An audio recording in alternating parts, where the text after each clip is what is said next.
Shri K Anilkumar, ഇവിടെ ഇന്ന് manifesto വരുന്നുണ്ട്, ഇന്ന് BJP-യുടെ മാനിഫെസ്റ്റോ വരുന്നുണ്ട്. CSDS സർവേ പ്രകാരം 24%, 23% ജോലിയില്ലായ്മയെക്കുറിച്ച് വിലക്കയറ്റത്തെപ്പറ്റി പറയുന്നുണ്ട്. ഈ മാനിഫെസ്റ്റോയിൽ രണ്ട് വിഷയത്തെപ്പറ്റി ഒരിടത്തും കമാന്ന് പരാമർശിക്കുന്നില്ല. എന്ന് പറഞ്ഞാൽ രാജ്യം നേരിടുന്ന ഏറ്റവും പ്രധാനപ്പെട്ട ഒരു വിഷയം പരാമർശിച്ചില്ലെങ്കിലും ഇസ് ബാർ 400 പാറിൽ വിജയിച്ചു കയറാമെന്ന അപാരമായ കോൺഫിഡൻസ് ആണെങ്കിലോ അത് ശ്രീ അനിൽകുമാർ?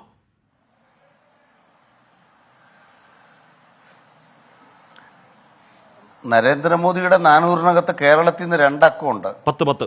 അപ്പൊ കേരളത്തിലെ 2 അക്കം എന്ന് പറഞ്ഞാൽ ഒരു 10 സീറ്റെങ്കിലും വേണ്ടേ? അപ്പൊ കേരളത്തിലെ 10 ഉൾപ്പെടെയാണ് നരേന്ദ്രമോദിയുടെ 400, 400 ബാർ. അപ്പൊ കേരളത്തിലെ 10ന്റെ അവസ്ഥ അറിയാമല്ലോ. അപ്പൊ 400ന്റെ അവസ്ഥ എങ്ങനെയാന്നുള്ള ആളുകൾക്ക് അറിയാമല്ലോ. ഇന്ത്യ രാജ്യത്ത് RSS നയിക്കുന്ന ഈ BJP ഗവൺമെന്റ് ഏറ്റവും വെറുക്കപ്പെട്ട ഗവൺമെന്റായി മാറിയിരിക്കുകയാണ്. ഞാനൊന്ന് പറഞ്ഞോട്ടെ, നമ്മൾ തമ്മിൽ ഇങ്ങനെ പാടില്ലാത്തതാണ്. ഒരാൾ ചർച്ച പങ്കെടുക്കുമ്പോൾ മറ്റൊരാൾ മിണ്ടാൻ പാടില്ല.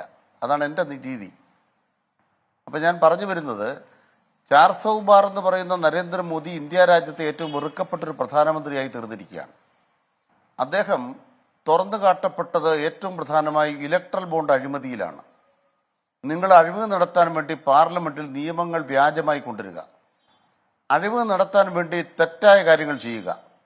മാത്രമല്ല, ഒരു കമ്പനി ആരംഭിച്ചാൽ ലാഭം കിട്ടുന്നതിന് മുമ്പ് പോലും ആ കമ്പനിയിൽ നിന്നും കോടിക്കണക്കിന് ഇലക്ട്രൽ ബോണ്ട് നേടുക. ഇങ്ങനെ ഇന്ത്യ രാജ്യം കണ്ട ഏറ്റവും വലിയ ഇലക്ട്രൽ ബോണ്ട് അഴിമതിക്കാരനായ ഒരു പ്രധാനമന്ത്രിയാണ് നമ്മുടെ രാജ്യത്തിന് മുന്നിൽ വാഗ്ദാനങ്ങളുമായി വരുന്നത്. ഇപ്പൊ 2014 അദ്ദേഹം നൽകിയ വാഗ്ദാനങ്ങൾ എന്തായിരുന്ന ഒരു പ്രോഗ്രസ് കാർഡ് വഴി എന്ന് പറയട്ടെ. അങ്ങനെ കിട്ടുമ്പോൾ കള്ളപ്പണം പിടിച്ച് നമ്മുടെ നാട്ടിൽ കൊണ്ടുവന്നു. അതിന്റെ ഭാഗമായിട്ട് നാട്ടിൽ പുരോഗതി ഉണ്ടായി, അദ്ദേഹത്തിന് പറയാം. അദ്ദേഹം 2014 പറഞ്ഞു, സ്വാമിനാഥൻ കമ്മീഷൻ റിപ്പോർട്ട് പറയുന്നുണ്ട് കർഷകർക്ക് അവരുടെ മുടക്കുമുതലിന്റെ 50% കൂടെ കൂട്ടി തറവല. 2014 പറഞ്ഞതാണ്. 10 കൊല്ലം അദ്ദേഹം നടപ്പാക്കിയത് പറയട്ടെ. 50 രൂപയ്ക്ക് പെട്രോൾ കിട്ടുമ്പോൾ, 50 രൂപയ്ക്ക് ഡീസൽ കിട്ടുമ്പോൾ ഈ നോട്ട് നിരോധനത്തിന്റെ വേദന മാറും എന്ന് പറഞ്ഞില്ലേ BJP-ക്കാര്? നമുക്കൊന്ന് കിട്ടട്ടെ.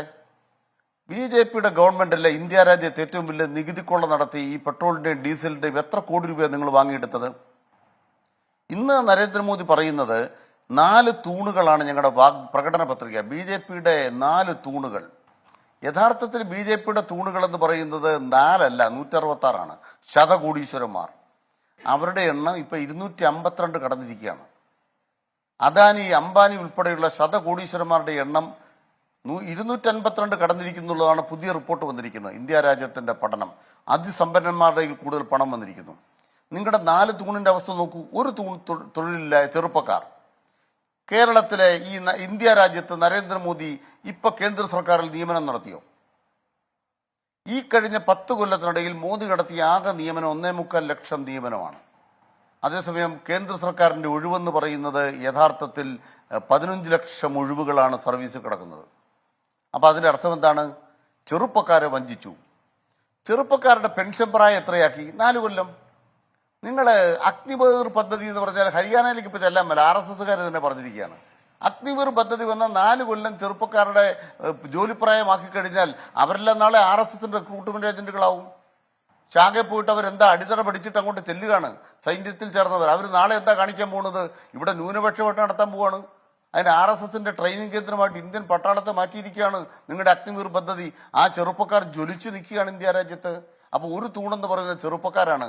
അഭ്യസ്ത വിദ്യരിൽ 86% തൊഴിലില്ലായ്മ. ഏറ്റവും പുതിയ പഠനം വന്നിരിക്കുന്നു. രണ്ടാമതാണ് നിങ്ങളുടെ ഉറപ്പെന്താണ്? പാവപ്പെട്ടവർ.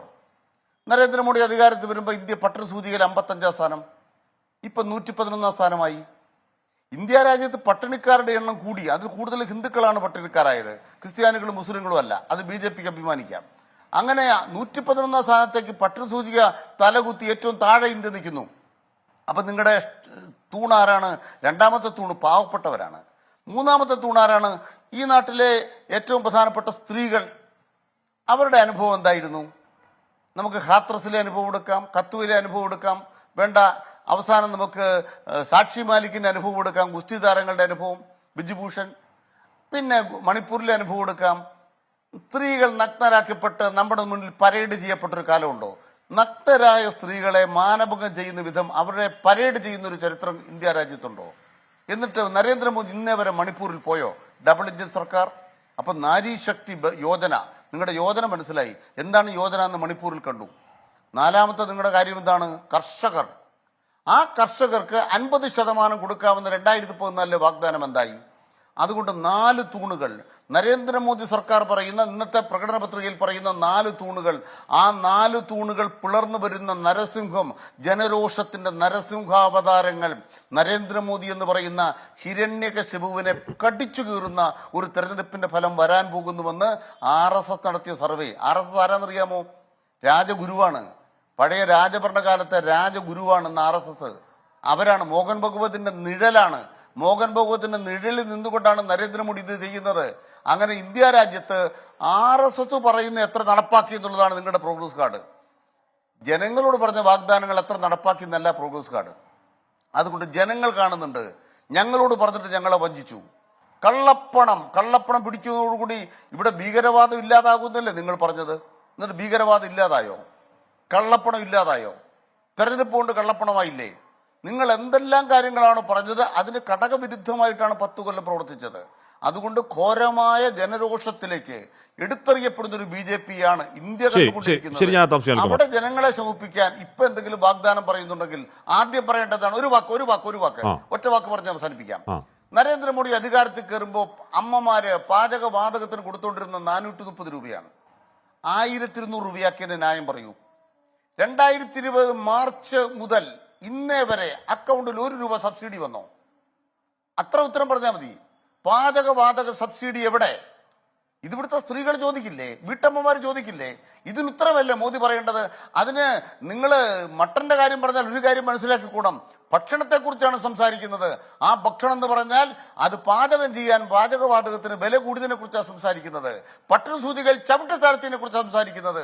അതുകൊണ്ട് മുഗളന്മാരുടെ കാര്യവും മട്ടന്റെ കാര്യവും മീനിന്റെ കാര്യവും ഒക്കെ തെരഞ്ഞെടുപ്പ് രംഗത്ത് വൈകാരികമായി ഉയർത്താൻ നോക്കിയാൽ പാണ്ഡൻ നായയുടെ പല്ലിന് ശൗര്യം പണ്ടേ പോലെ ഫലിക്കില്ല എന്ന് മോദിക്ക് തെരഞ്ഞെടുപ്പ് ബോധ്യപ്പെടുത്തി കൊടുക്കും.